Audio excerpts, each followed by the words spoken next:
जय सिया राम। नमस्ते श्रोताओं। माता सीता के श्राप से गया में नहीं उगती तुलसी और ब्राह्मण कभी नहीं होते संतुष्ट। बड़ी रोचक है इसकी कथा। कौवा, तुलसी, ब्राह्मण, फल्गु नदी व गाय को माता सीता ने श्राप दिया था। यही कारण है कि गया में आज भी तुलसी का पौधा नहीं उगता है। ब्राह्मण कभी भी संतुष्ट नहीं होते हैं। इसकी कथा बेहद ही रोचक है।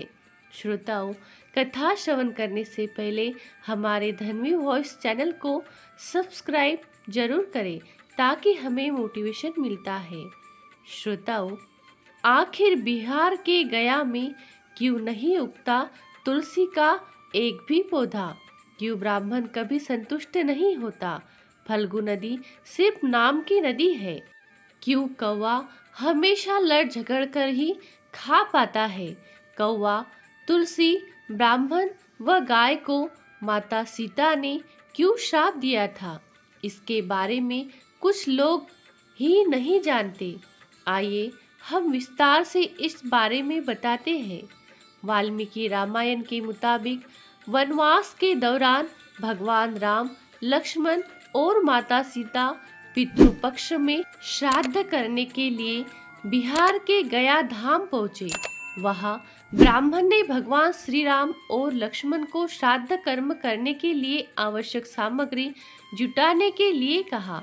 इस पर भगवान राम व लक्ष्मण नगर की ओर सामान लाने के लिए निकल पड़े। ब्राह्मण देव ने माता सीता से आग्रह किया कि पिंडदान का समय निकलता जा रहा है। यह सुनकर माता सीता की व्यग्रता भी बढ़ती जा रही थी, क्योंकि श्री राम और लक्ष्मण अभी नहीं लौटे थे। इसी दौरान दशरथ जी की आत्मा ने उन्हें आभास कराया कि पिंडदान का वक्त बीता जा रहा है। यह जानकर माता सीता असमंजस में पड़ गई।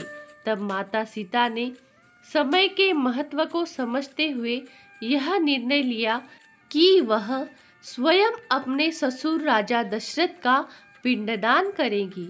उन्होंने फल्गु नदी के साथ साथ वटवृक्ष, कौवा, तुलसी, ब्राह्मण व गाय को साक्षी मानकर स्वर्गीय राजा दशरथ का पिंडदान विधि विधान के साथ किया। इसी क्रिया के उपरांत जैसे ही उन्होंने हाथ जोड़कर प्रार्थना की तो राजा दशरथ ने माता सीता का पिंडदान स्वीकार कर लिया।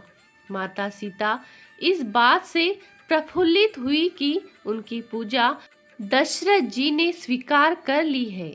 इसके बाद उनके मन में संशय भी हुआ कि प्रभु राम इस बात को नहीं मानेंगे, क्योंकि पिंडदान पुत्र के बिना नहीं हो सकता है।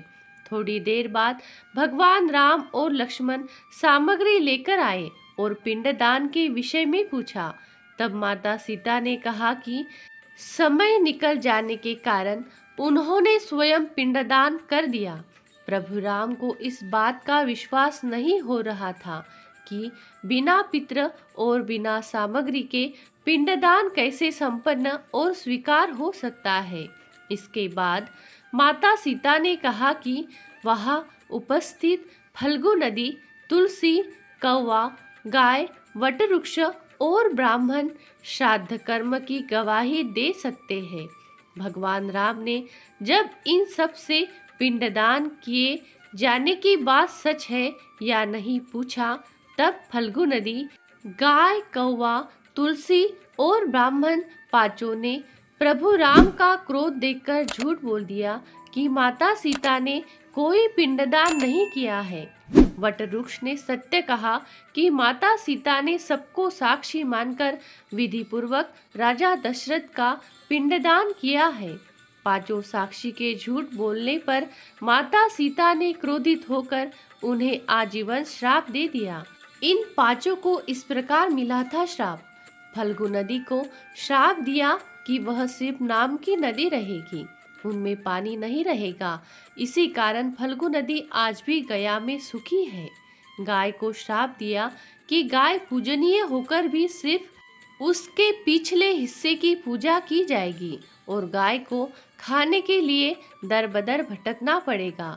आज भी हिंदू धर्म में गाय के सिर्फ पिछले हिस्से की पूजा की जाती है। माता सीता ने ब्राह्मण को कभी भी संतुष्ट न होने और कितना भी मिले उसकी दरिद्रता हमेशा बनी रहेगी का श्राप दिया। इसी कारण ब्राह्मण कभी दान दक्षिणा के बाद भी संतुष्ट नहीं होते हैं। माता सीता ने तुलसी को श्राप दिया कि वह कभी भी गया के मिट्टी में नहीं उगेगी। यह आज तक सत्य है कि गया की मिट्टी में तुलसी नहीं फलती। और कौवा को हमेशा लड़ झगड़ कर खाने का श्राप दिया था। कौवा आज भी खाना अकेले नहीं खाता है। इन पांचों को इस प्रकार का मिला था श्राप, और जो सत्य बोला उसको इस प्रकार का आशीर्वाद मिला। माता सीता ने जहाँ इन पांचों को श्राप दिया, वही सच बोलने पर वट वृक्ष को आशीर्वाद दिया कि उसे लंबी आयु प्राप्त होगी, वह दूसरों को छाया प्रदान करेगा। पतिव्रता स्त्री उनका स्मरण करके अपने पति के दीर्घायु की कामना करेगी। इस कथा का यही सार मिलता है कि सीता माँ की तरह हर बहू किसी कारणवश बेटा अपने पिता का पितृ श्राद्ध न कर सके तो उस घर की बहू भी कर सकती है। यह इस कथा से माता सीता से मिला जीता जागता उदाहरण है। श्रोताओं, कहानी की समाप्ति पर हमारे धन्वी वॉइस चैनल से हमेशा जुड़ते रहिए। चैनल को लाइक करें, सब्सक्राइब जरूर करें, बेल आइकन वाला बटन भी दबाएं ताकि हमारा नया वीडियो आप तक पहुंच सके। श्रोताओं, कहानी अंत तक सुनने के लिए आपका बहुत बहुत धन्यवाद। बोलो जय सिया राम।